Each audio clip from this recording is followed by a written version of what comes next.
Ask one of our own parents to come up and talk a little bit for us. Please welcome Kate Smith.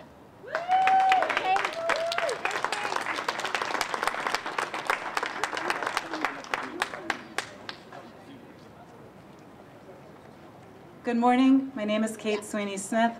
As the parent of children who attend schools in the Upper Darby School District in Delaware County, I'm here today to issue an SOS to the Department of Education. SOS as in Save Our Schools.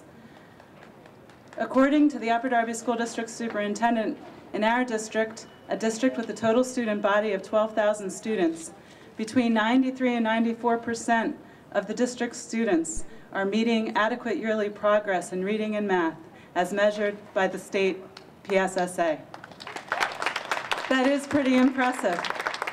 But according to the Department of Education, that high level of achievement is meaningless unless every subgroup within a school, and subgroups are made when you have 40 students who all meet the same criterion, such as English language learners or children with individualized education plans, achieves proficiency, the entire school fails to make adequate yearly progress, AYP.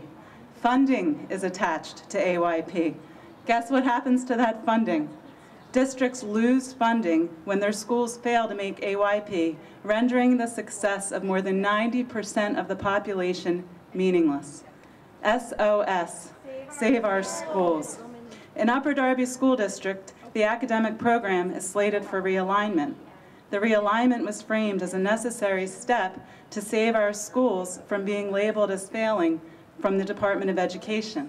But remember what I said earlier, funding is attached to school districts' performance.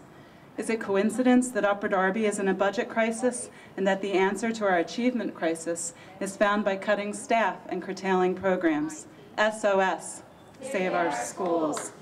School districts have very little wiggle room.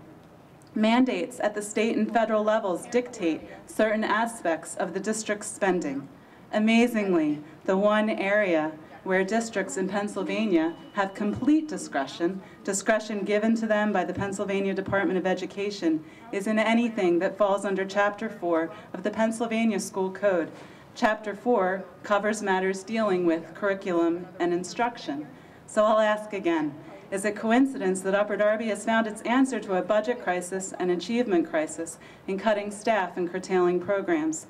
Cutting the very programs that level the playing field for children with language barriers and special needs, programs that are able to meet the needs of all children, whether reluctant learners, challenged learners, or gifted learners, programs, art, music, library sciences, and gym. At the middle school level, high-achieving students also lose out, saying goodbye to foreign language instruction and technology instruction taught by certified technology specialists. SOS. Save Our Schools. Like me, you're probably asking, doesn't the Pennsylvania Department of Education have to approve these proposed changes to the academic plan? Only if by approval you mean the rubber stamp variety. SOS. Save Our Schools. A group of parents has been researching the resolution for curtailment that I mentioned earlier, and our research tells us that the resolution may not be in compliance with numerous PA state regulations.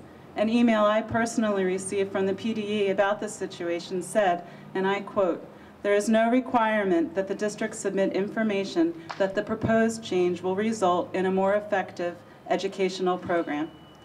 The department's opinion is that a request that has information from the superintendent and school board that the plan changes are needed, then such a request is to be approved.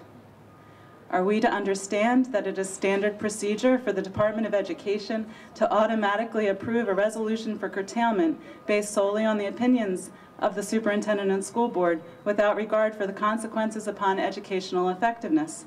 Is it consistent with the mission of the Pennsylvania Department of Education to rubber stamp the resolutions for curtailment submitted by school districts so that proposals which do not meet current state regulations are nevertheless routinely approved without so much as a cursory review?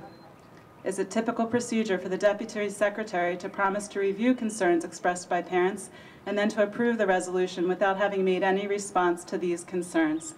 SOS. Save Our Schools. As parents and taxpayers, we are horrified by the implications of what we have learned in our communications with the Department of Education officials. We have trusted the Pennsylvania Department of Education to be an advocate for our children and for excellence in public education.